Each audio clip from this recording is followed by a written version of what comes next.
For the second half of Unit 4, let's take a look at fiction. In particular, we'll discuss Sherwin Anderson's Winesburg, Ohio, Ernest Hemingway's Snows of Kilimanjaro, F. Scott Fitzgerald's Babylon Revisited, and William Faulkner's A Rose for Emily. That's quite a bit, so we won't get to talk about everything in detail. Let's start with Anderson's Winesburg, Ohio, which was published in 1919, and this is 3 years before Eliot's The Wasteland, which you'll remember was published in 1922.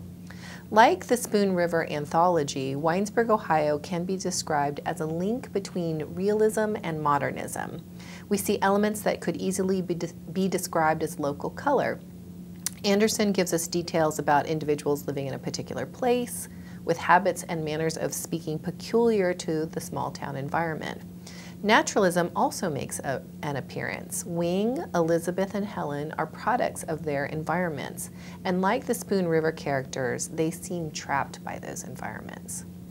Although it makes sense to think of Anderson as a later-day realist or local colorist, we don't want to overlook modernist concerns. For example, we see fragmentation and a disruption of the traditional novel form. Winesburg, Ohio is more than a collection of short stories, but it is not quite a novel. It is highly fragmented. These stories are strongly interrelated and develop particular themes on isolation and the importance of artistic and individual expression, which, by the way, are modernist themes. Anderson also employs what he calls grotesque, exaggerated features or characteristics that are emblematic of a character's disability or problem. Wing's hands are an example that should come to mind, and this device is akin to a poet's focus on image, which we discussed last time. As noted, we see modernist concerns in the themes that Anderson develops. Most obvious is the theme of isolation, something that all the characters have in common. All the characters featured in these 3 chapters suffer from the inability to express themselves. Wing has to guard his hands. Elizabeth hides her thoughts.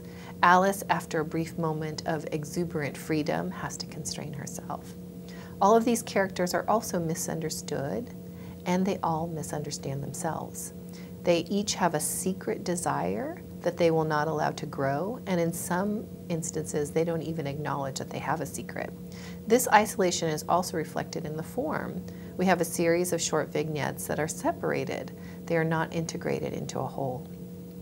Another modernist theme emerges in the depiction of characters as artists or intellectuals. Wing is an intellectual who wishes to share his love of philosophy and knowledge. Elizabeth, as a young woman, pursued acting, and George Willard, her son, is a writer. Anderson, like Eliot and other modernist writers, presents the notion that the artist is generally less appreciated but more sensitive than the average person. George Willard, Wing, Elizabeth, and Helen are people who strive for more than their small town has to offer. They want more, and except for George, who escapes, they are thwarted. Remember, both Wing and Elizabeth encourage George to leave, although they know that they will greatly miss him and his companionship. Wing, Elizabeth, and Helen, as we've noted, are trapped by their environments. They're confined by small-town social attitudes. Wing's homosexuality, for example, is conflated with pedophilia. Wing himself doesn't even seem to be aware of his sexuality. It is repressed that much. In Mother, Elizabeth, like Wing, has diminished hopes. She has an obscure wasting disease and has not lived up to the creative and wild image she projected as a young woman. Tom, her husband, hasn't lived up to his dreams either. Both husband and wife live vicariously through their son George, which we know is a pretty unhealthy way to live. Their position in life is reflected in the condition of the hotel they own, which is described in the very first paragraph of the story as a disorderly old hotel with faded wallpaper and ragged carpets. In recounting Alice Hinman's story in Adventure, Anderson hints at the growing modern idea of female independence that we saw in poems by H.D. and Edna St. Vincent Millay. Alice, however, remains bound by social conventions and is unable to attain that freedom. She's lost her virginity to Ned Curry, and although he has abandoned her, she can't move on. For all these characters, much like those featured in the Spoon River anthology, sexual repression and repressed identity become interconnected. William Faulkner's A Rose for Emily also features a character who has been thwarted and whose life seems stagnant. Like Anderson, Faulkner's story draws upon the tradition of regionalism. Faulkner met Anderson in New Orleans, and the more experienced writer served as an early mentor to Faulkner. Like Willa Cather, Faulkner gives us a modernism set within the American South in his fictional Yoknapatawpha County in rural Mississippi. You can practice saying that. We also have a disordered universe and disparate narrative sections. Not telling the story chronologically keeps readers from putting together the clues or the details that, when taken together, tell a larger story. These details include the smell that permeates Emily's home 30 years ago when they were attributed to rodent infestation, evidence of mental instability. We're told insanity runs in Emily's family. She herself refused to acknowledge her father's death for 3 days before allowing him to be buried. The purchase of rat poison. The town folk had hoped it was to take care of rodents and not for Miss Emily to use on herself. And Homer's courtship of Emily, her purchase of wedding gifts, and his disappearance. As readers, we wonder what motivates Emily Grierson. We know that she has been hiding, literally, a dead body, but what is she hiding figuratively? We should also consider whether or not the discovery of Barron's corpse explains Emily's behaviors. Or is this a type of red herring that leads to more questions rather than answers? Is Emily insane?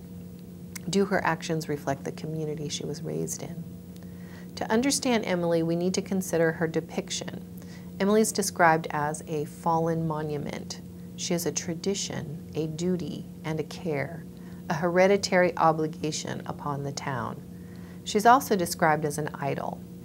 With these descriptions, Faulkner seems to insist on the need to change. In the modernist sense, this implies a movement away from honoring empty values and traditions. Traditional values have led to stagnation. And there's multiple ways to read what the cause of the stagnation. Is it related to slavery? Is it related to Southern values? Is it related to gender? Depending on what elements of the stories you pick up on, you'll be able to support various themes. A Rose for Emily offers perhaps a different take on change from earlier regionalist stories that we discussed. In A White Heron and A New England Nun, for example, the female characters resist pressure from outsiders in order to retain their autonomy. And clearly we have Miss Emily being pressured to change from Homer Barron. But in Faulkner's tale, the inability to adapt and change is equated to sleeping with a corpse. Did you notice that a lock of her hair lies on the pillow next to Homer's corpse? There's danger in not following Pound's dictum to make it new. In the worlds depicted by Fitzgerald and Hemingway, there's also a need for change. In the worlds depicted by these two writers, these worlds are marked by dissipation and waste, akin to the world described in Eliot's The Wasteland. Let's return to that poem as a way of getting into the works by these two modernist writers. Toward the end of The Wasteland, you'll remember, readers are offered a fragment, da. From this small word or syllable, Eliot extracts 3 remedies, solutions, or responses to the wasteland, and these are to give, to sympathize, and to control. The characters of both Hemingway and Fitzgerald adopt the third, to control, as an approach to a world that is falling apart. We see protagonists who are trying to enact control over their circumstances. We also see this amongst modernist writers who attempt to enact control stylistically. Remember Frost's words, "Poetry is a momentary stay against confusion." Art can be a positive agent against the uncertainty of a world where all previous values have been flung out the window. Movements like imagism, for example, impose a type of control by focusing on a single image and treating it directly without a lot of words, which could obfuscate meaning. In Babylon Revisited, we have Charlie Wales trying to gain control of his life in order to gain his honor. And his honor is symbolized by his daughter, Honoria. And a quick aside, this character is named after the daughter of Gerald and Sarah Murphy, who were friends of the Fitzgeralds. The modern condition here is one of dissipation. Here, wealth leads to irresponsibility, frivolity, and immaturity. Charlie has acted reprehensibly and has suffered loss. His wife has died of heart trouble, which is also heavily symbolic, like his daughter's name. The beginning of the story signals a change from the dissipation of the past. The party is over. Everyone is gone. There are no more Americans at the bar in Paris. Charlie wants to make up for the past. He wants a home. He wants honor. His way back is through control and discipline. He has regular work now. He controls his reaction to his sister-in-law Marion, who does her best to upset him. He exhibits control in limiting alcohol consumption to 1 drink a day. Today we understand that this isn't an effective way to manage alcohol addiction, but within the story it functions as a sign that Charlie has made great efforts to overcome dissipation and irresponsibility. Despite his efforts, the past won't die for Charlie. What is it that Faulkner said? The past is never dead. It's not even past. Although he is not really disappointed to find Paris so empty, there are hints of nostalgia sprinkled here and there. He remembers, for example, feeling like a sort of royalty. He knows he isn't supposed to feel this way, but he still does.